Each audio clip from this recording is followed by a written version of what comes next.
I gotta say this, and I'm gonna do it while I'm on the road. If you'll forgive me, whoever's watching, so that it doesn't sound choreographed or rehearsed. This is real, and I'm really trying. I'm trying to stay out of this platform. I'm trying to stay out of away from all this recording and posting stuff just for some time, because it gets me thinking. Sometimes it's what I do, right?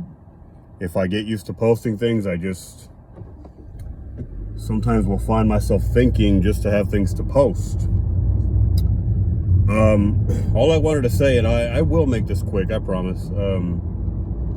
I find that a lot of people who go online and do stuff like what I'm doing, they have an issue with this. We get talking and it's hard to stop, right? Sorry. I just want to say something quick, and that is, hold on.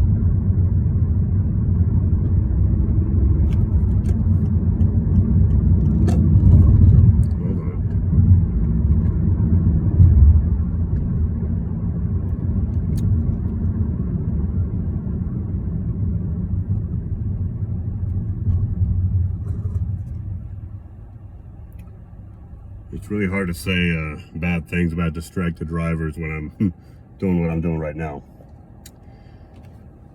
I just wanted to say, get out there, This is something that I think we should have been telling kids since long ago. And some people do, but not enough people. It is especially relevant today. Get out there and interact with people, Don't allow most of your interactions to be over the internet, to be with people that you will never probably physically see. Get out there and meet real people. If not meet, at least make that who you interact with, so that you have a real idea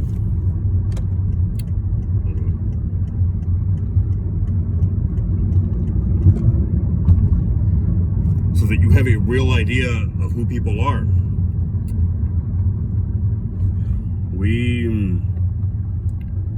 We generalize. We jump to conclusions about entire groups of people, and sometimes we don't even have a decent test sample, you might say. We don't actually deal with the people we have such an issue with in real life. We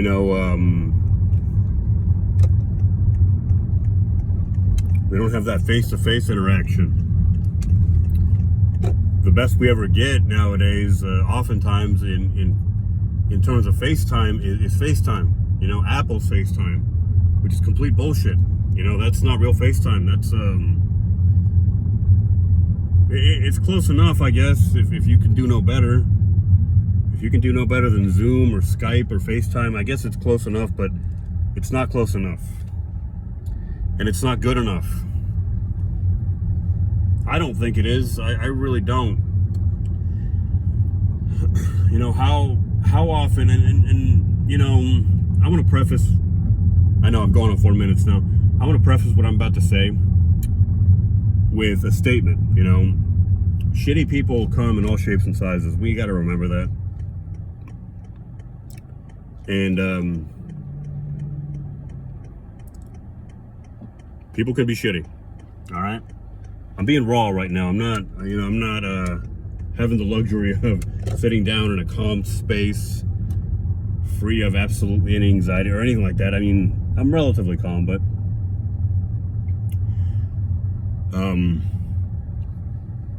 I'm saying what's on my mind, relatively unfiltered. People could be shitty. I think we all know that. And I'm not saying that, you should have false expectations, but have we not ever been in a situation where maybe we have demonized a group? I want to preface another thing, if I may. I am a Mexican American, whatever that means.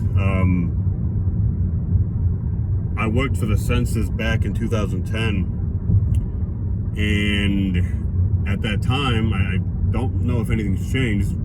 The political climate is really weird, so who knows? I don't recall the 2020 census, if I'm going to be honest. Someone like me would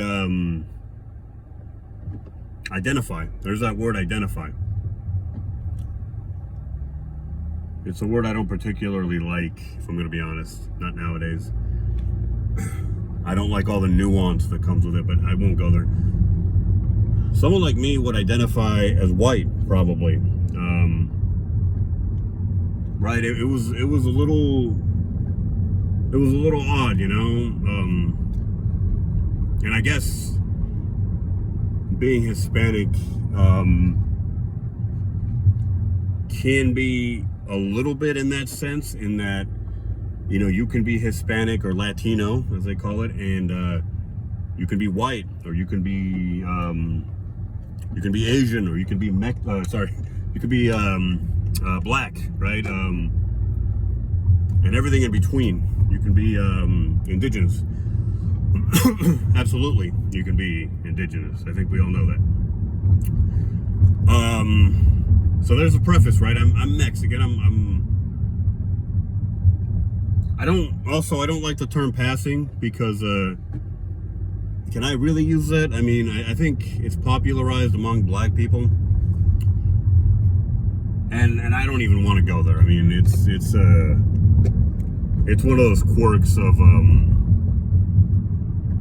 life that I really I don't know. I feel like there's a lot of things in life that are important. Sometimes stuff like this just isn't all that big of a deal, right? At least this. Anyway,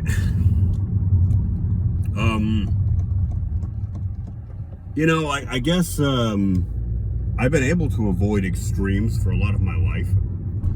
I've been able to at least to consider myself a minority, at least in my own head, even if nobody believes it. And I've also, or even if a lot of people don't believe it, sorry.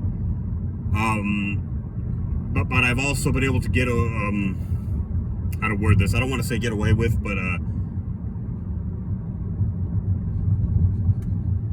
I guess I've been privy to some of what they call the privileges of being, a white person. I don't like how weaponized that concept has become, but I do believe that it's real to some degree, and I think we all know that. Let's be honest. But I don't even want to open that wormhole, because privilege comes for everybody, and it goes beyond race. I don't even want to get into that. But enough of that preface I made. I mean, I've been able to avoid too many extremes, so I can't relate too much to this topic, but we all have, prejudices. And, tell me that you haven't been in a situation where you have a group of people that you have almost blacklisted in your head. Every single one of you, especially you social justice warriors, you have groups of people that you are either racist against or prejudiced against in some other way. And don't lie to me, If you want to piss in my pocket, I might let you get away with that, but you're not going to tell me that it's raining, because at that point you're going to have some serious problems to deal with. I'm telling you right now. I'm trying to be I'm trying to be real here. I'm trying to be upfront, and I'm telling you, you will have some serious problems. I can handle the bullshit to a certain extent. Tell me that you haven't encountered, a member of a group of people that you had prejudices or preconceived notions about, and you were, how to put this, that part of you that wanted those prejudices to be true was disappointed, right? Or maybe you were pleasantly surprised. In any case, you did not see what you were expecting. You know, you had an idea about somebody simply because they were part of a particular group, and that person showed you something you weren't expecting. You know, like I said, maybe you were pleasantly surprised. Maybe it opened your eyes a little bit. This applies to anybody, okay? Maybe you needed a helping hand, and somebody who you would never expect to be generous, right? For whatever reason, right? Maybe you've pigeonholed a group of people. Somebody you wouldn't expect to be generous was, and abundantly so, and genuinely generous, right? Not expecting anything in return. It's just an example, but this kind of stuff does happen.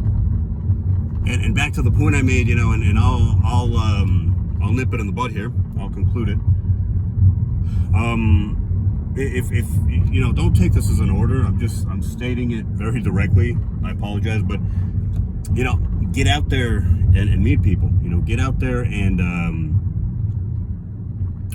live life. You know, and interact with real human beings. I know it's not always easy, and when it's available, you know, we take shortcuts.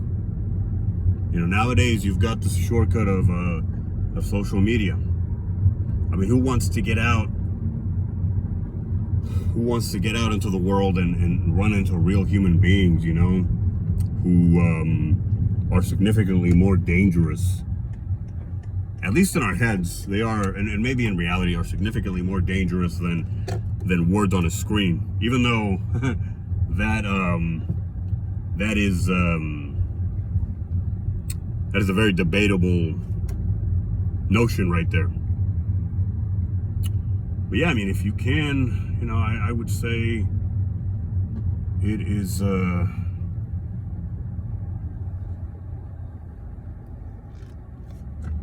very, very good idea to get out into the real world.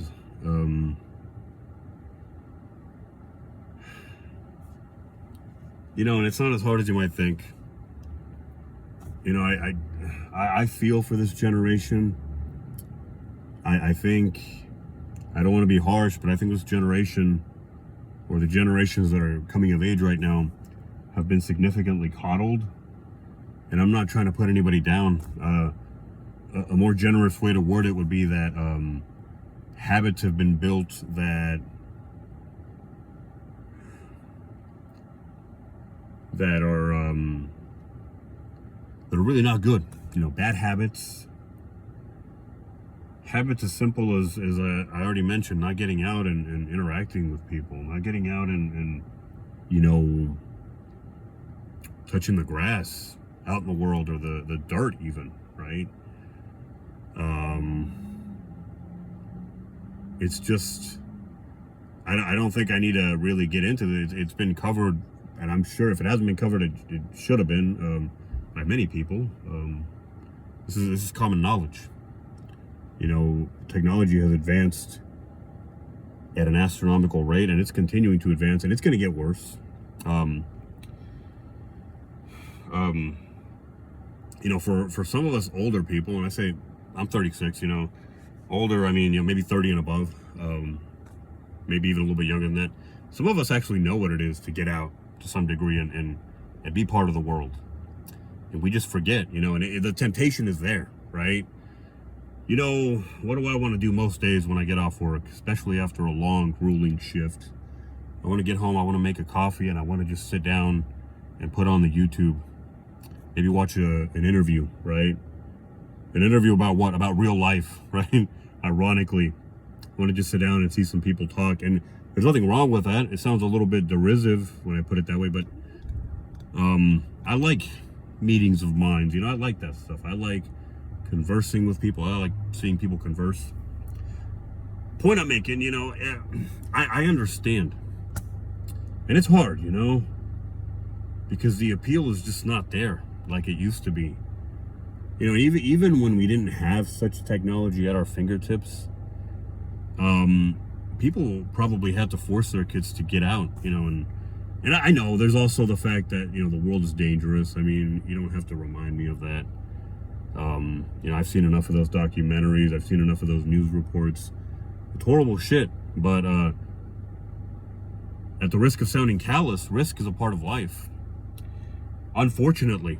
And it's always going to be the same in the sense that whether you're a kid or you're an old man, old woman, right? It's always going to be the same in the sense that if you risk nothing, you are not really living, and you have to accept the price that comes with that, right? Risk is risk. I mean, I'm talking real risk. I'm not talking that Mickey Mouse shit, you know, where you maybe go into an online poker, you know, table where you know you're not even betting real money, right? Or you are, but it's just money. I mean, I'm talking real risk carries real consequence, or sorry, real potential consequences, right? If not managed properly. And even if it is, you know, risk is risk. It's like using a chainsaw safely, or a table saw, I don't know, or using any tool. You may be very well versed with it, you may have a lot of practice, all this, you know, good stuff, but or it's maybe like domesticating a German Shepherd, right? And having it around your kids. I mean, you know, you have a loaded weapon in your house, for example, or on the same sort of line of thinking, out in plain view, you know, and you have young kids, maybe you have some mentally unstable people around, you know, there's only so far you can push fate, or you can tempt fate, is what I'm saying. But I stand by the notion that risk is a part of life, you know, and unfortunately, you know, we're thrill seekers for a reason. If you're not living, or sorry, if you're not putting anything on the line at all, period, then you are not living. Just my 2 cents.